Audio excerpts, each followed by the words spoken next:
A 48 quilômetros ao norte de Baton Rouge, Louisiana, pertinho do rio Mississippi, fica uma rota de balsa em St. Francisville.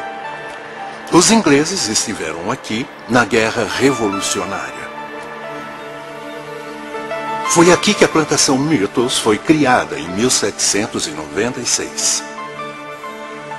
Hoje é uma pousada famosa por sua trágica história e constantes relatos de que é assombrada.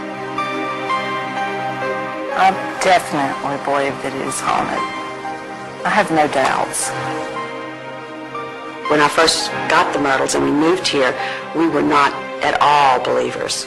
We thought there's just no way. It's an advertising ploy. It's a hook. But we were here about 3 weeks when the spirits made it known that they were here.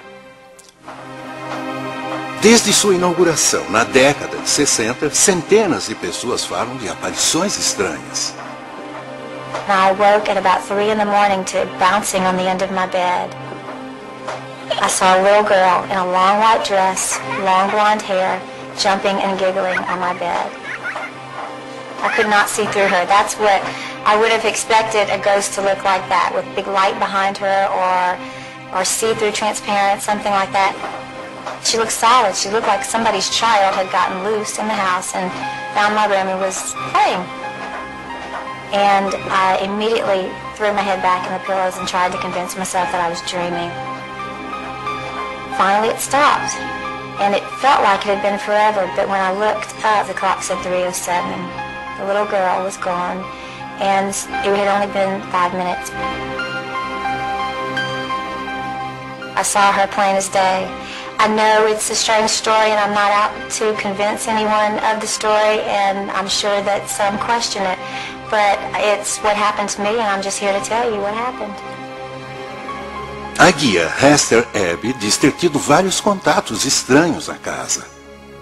I did not believe in ghosts, but after working here for about 2 weeks, I began to change my mind.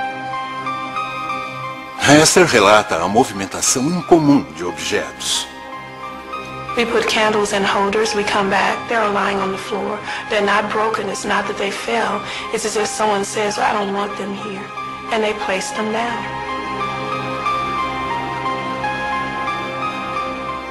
Um dia, durante um tour, Esther diz ter sentido algo estranho. I made a point to stand behind the couch in the ladies' parlor when giving tours because I'm out of the way and our guests can easily see the room. I could feel a child pulling on the side of my clothing. Kind of way a child does when they need to tell you something and you're talking to someone else. Of course, no one was there. Para muitos, tudo pode ser explicado pelo passado sombrio da casa. A plantação Myrtles era o lar do general David Bradford, o líder da rebelião do uísque de 1796. General David Bradford fled George Washington's army during the Whiskey Rebellion, came down the Mississippi, and he, on a 640-acre Spanish land grant, built the Myrtles Plantation. O juiz da Louisiana, Clark Woodruff, se casou com a filha de Bradford e o casal viveu em Myrtles com os 3 filhos. And Judge Clark Woodruff had a black concubine, a beautiful mulatto girl named Chloe, which was very common. That was just the way things were. There was a great dichotomy between a house servant and a field slave. The house servants, of course, feeling very privileged because they were. Mas quando Chloe foi pega ouvindo o juiz e a esposa, foi brutalmente castigada. Her left earlobe was severed. This was the normal punishment for that type of misdemeanor because it would tell other plantation owners that this girl was not to be trusted, that she was caught eavesdropping. Para evitar a humilhação de ser expulsa da casa e ser escrava no campo, Chloe armou um plano peculiar. She decided that what she would do to gain favor of the family was that she would take oleander leaves and pour it into a cake batter and make the family sick. She would then know what to give them to make them well. Only her misguided intentions were that she put too much of the poison in the cake, and the mother and 2 of the children died.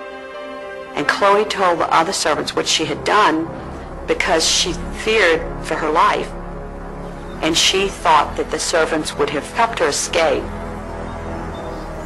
Em vez de ajudá-la, os servos a enforcaram numa árvore do quintal. So that night, Sarah Matilda, the 2 children, and Chloe all lost their lives. Desde então, hóspedes e funcionários do local alegam ter contato com espíritos desencarnados naquela noite fatídica. I think the tragedy that surrounds this house has left their spirits somehow unsettled, and so they're in their home. And they're comfortable here, and they're seen looking in the windows and playing. I think they just are here. I believe the children that guests have said that they still see is Judge Clark Woodruff's daughters that were poisoned by Chloe. Outra hóspede conta uma experiência surpreendente perto da árvore onde Chloe teria sido enforcada. All of a sudden, something hit the back of our swing that was a metallic sound. There was no, we were the only people sitting in the swing. And it was almost like a golf club. And we came out of the swing, and there was nothing behind us. We couldn't see anything. We could not imagine what that could be. Rebecca diz ter tido outro contato inexplicável numa outra visita. I was sitting on the floor, going through some of my belongings, and I felt a presence coming in. Actually, I could see it from my peripheral vision. It did not have a distinct form. I could discern that it was a male presence, and it brushed against me. I could feel it go past me from behind me, and it went into the next room. I mean, I could detect that. And it just gave me the chills. The hair of my neck raised, and I thought, I'm just not going to make a big deal out of this. I'm not going to be fearful. Mas 2 horas depois, o cheiro de tabaco encheu a sala. It was like someone had put an ashtray under my nose, and there's no smoking in any of these rooms. And I don't smoke, so I believe that there's a supernatural being or beings here that are very active. Tita Moss tirou uma foto que não consegue explicar. Após o ceticismo inicial, ela agora cogita que seja algo sobrenatural. There was this shadowy figure that looked an awful lot like a lady in one of the pictures. And I said, oh, I'm sure it's just a shadow. As proporções batem com as de uma figura humana, mas o torso parece transparente. A madeira da casa pode ser vista atrás. When they did a shadow density on the photograph, the 2 children showed up on the roof. So we now have this photograph that has a slave in slave costume and 2 children that came up on the roof. So I would say that that's a pretty suspicious picture. Tita não foi a única em Myrtles que tirou uma foto misteriosa. We have drawers filled with pictures from people who come through on tour and people who spend the night and the stuff that they send us after they get home.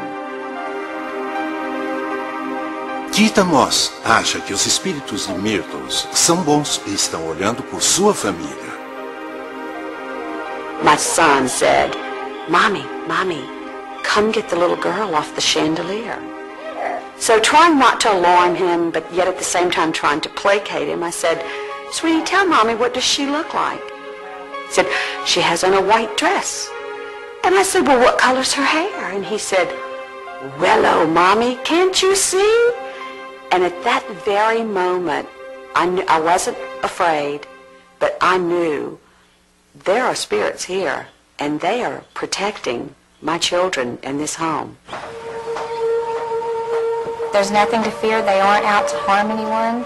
They're just here protecting their home and watching the people that come and go and interacting with the ones that they feel some sort of connection to, I think. I do believe they're real. I do. I felt it and I believe it with my whole heart.